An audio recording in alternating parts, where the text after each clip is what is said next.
ಗೊತ್ತಾ? ನನ್ನ ಹೆಸರು ಗೊತ್ತಾ? ನಿಮ್ಗಾದ್ರೂ ನನ್ನ ಹೆಸರು ಗೊತ್ತಾ?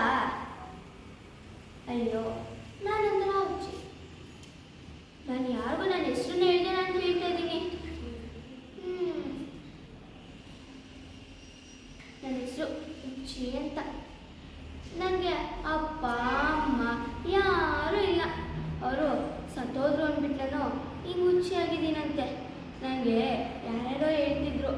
ಹಿಂಗೆ ಒಂದಿನ ಯಾರ ಹತ್ರನೋ ಹೇಳ್ತಿರ್ಬೇಕಾದ್ರೆ ಯಾರೋ ಇಬ್ಬರು ಮಕ್ಕಳು ಬಂದ್ಬಿಟ್ಟು ಅಕ್ಕ ಅಕ್ಕ ನಾನು ನಿನ್ನ ತಂಗಿ ಅಕ್ಕ. ಇನ್ನೊಬ್ರು ಬಂದ್ಬಿಟ್ಟು ಅಕ್ಕ ಅಕ್ಕ ನಾನು ನಿನ್ನ ತಂಗಿ ಅಕ್ಕ ಅಂತ ಅಂದರು. ಯಾಕೆಂದ್ರೆ ಇವ್ರಿಗೆ ನನ್ನ ತಂಗಿ ಅಂದರೆ ನನಗೆ ಗೊತ್ತಿಲ್ಲ. ಇಲ್ಲ ಕಣ್ರು, ನೀವು ನನ್ನ ತಂಗಿ ಅಲ್ಲ ಕಣ್ರು ಅಂತ ಹೇಳ್ತಾರೆ. ಇಲ್ಲ ಅಕ್ಕ ನೀನು ನನ್ನ ತಂಗಿ ಅಂತ ಹೇಳ್ತೀನಿ. ಆಯಿತು ಸರಿ, ನೀವು ನನ್ನ ಥರ ಅಪ್ಪ ಅಮ್ಮ ಇಲ್ವಾ ಅಂತ ಹೇಳಿದ್ವಿ. ಹ್ಞೂ ಅಕ್ಕ, ನನಗೂ ಅಪ್ಪ ಅಮ್ಮ ಇಲ್ಲ. ನನಗೂ ಅಪ್ಪ ಅಮ್ಮ ಸತ್ತೋಗಿ ಹುಚ್ಚಾಗ್ಬಿಟ್ಟಿದ್ದೀನಂತೆ. ಓಕೆ, ನಿನ್ನ ಜೊತೆ ನಾನು ಇರ್ತೀನಿ ಅಕ್ಕ ಅಂತ. ಸರಿ ಕಣ್ರು, ಇನ್ಮೇಲೆ ನೀವು ನನ್ನ ಜೊತೆನೇ ಇರ್ರಿ ಅದನ್ನ. ನಿಮ್ಮ ಹೆಸರು ಏನು ಅಂತ ಕೇಳಿದ್ದಕ್ಕೆ ಇಬ್ಬರಿಗೂ ನನ್ನ ಹೆಸರು ಗೊತ್ತಿಲ್ಲ ಅಕ್ಕ, ನೀವೇ ಒಂದು ಹೆಸರು ಇಕ್ಕಿ ಅಕ್ಕ ಅಂತ ಕೇಳಿದ್ರು. ಅದಕ್ಕೆ ನಾನು ಒಬ್ಬಳ ಹೆಸರು ಹುಚ್ಕೊಳ್ಮುಣ್ಣೆ ಅಂತ ಇದ್ದೆ, ಇನ್ನೊಬ್ಬಳ ಹೆಸರು ಬಿದ್ರಾಣಿ ಅಂತ ಇದ್ದೆ.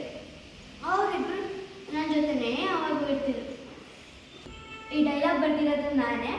ನಿಮ್ಗೇನಾದ್ರು ನನ್ನ ಡೈಲಾಗ್ ಇಷ್ಟ ಆದರೆ ನವಿಲು ಫಿಲಮ್ ಅಕಾಡೆಮಿಗೆ ಬಂದು ಕಾಂಟ್ಯಾಕ್ಟ್ ಆಗಿ. ಅದು ನವಿಲು ಫಿಲಮ್ ಅಕಾಡೆಮಿ ಚಾನಲ್ಗೆ ಸಬ್ಸ್ಕ್ರೈಬ್ ಮಾಡಿ, ಲೈಕ್ ಮಾಡಿ, ಶೇರ್ ಮಾಡಿ, ಕಮೆಂಟ್